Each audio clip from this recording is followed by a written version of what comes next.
So this is what I ended up getting. Not much, just the basic things that I know are necessities.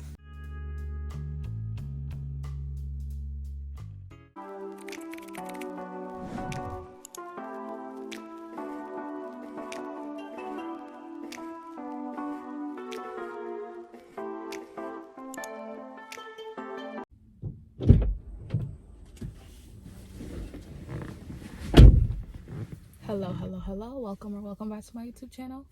My name is Bahati, and let's get right into the video.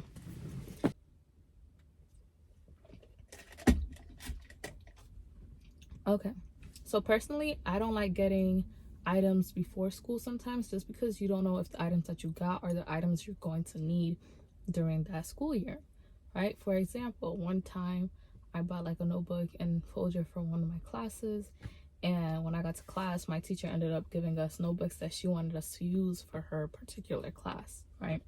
If you have gotten your items, that's good for you because you're prepared, right? So it has its ups and downs, right? Tip number one, I guess, if you don't want to count that as tip number one, would be to color coordinate all your stuff. That's what I like to do.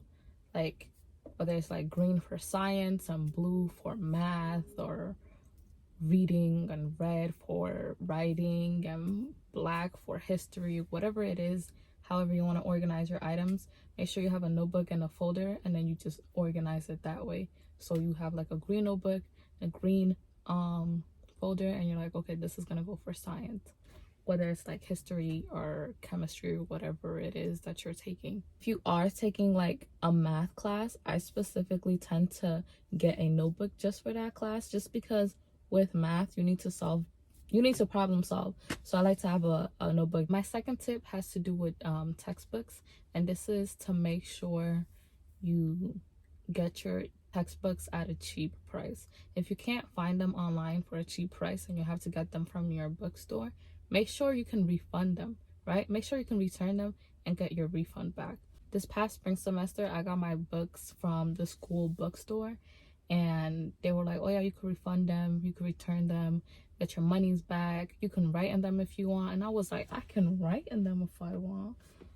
But I did not write in them because I wanted to make sure I got my refund when I did return them. Because if I ended up going back and I spoke to somebody else and it was written in them and they're like, no, you can't return them because they're already written in, I was like, So I made sure I took all my notes on the side. If they say you can write in them, I'm not telling you go ahead and write in them, but I'm not saying not to write in them either. But personally, I'm not writing in them. I want to make sure I get my money back. I had to stop recording real quick, so if the lighting and angle look different and I sound a little different, that's why. But with textbooks, another thing you want to make sure is if they are returnable, you want to make sure you know what date you want to return them by, so that you can get your refund and everything back. Also, make sure when you get a textbook, make sure you need it and you're actually using it, because sometimes you don't need it. Just like how you can get a notebook and then have one of your teacher give you a notebook that they want you to specifically use for their class, right? Make sure that you're actually going to use it.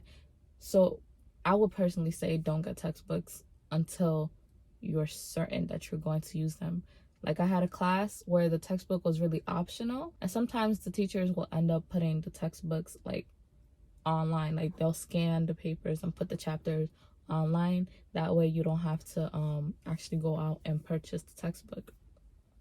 The last tip that I'm gonna give you guys for right now is make sure you organize your classes and assignments. For example, I made this make sure you organize your class. The last tip that I'm going to give you guys for now is make sure you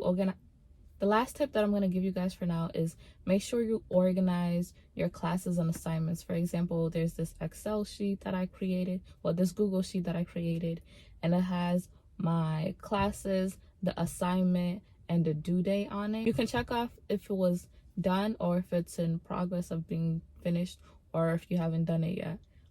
And you can keep track of all your assignments, and that's what I did when I got my syllabi for my classes. If you want a tutorial on how I did this, I will do it for you guys. Let me know, because I think this really helped me out. It helped me stay on top of everything and made sure like I knew what was to come for the upcoming weeks. Thank you guys so much for watching this video. I hope these tips help you out. If you do want more school related content, go ahead and subscribe, and don't forget to like this video and let me know what else you want to see. Bye.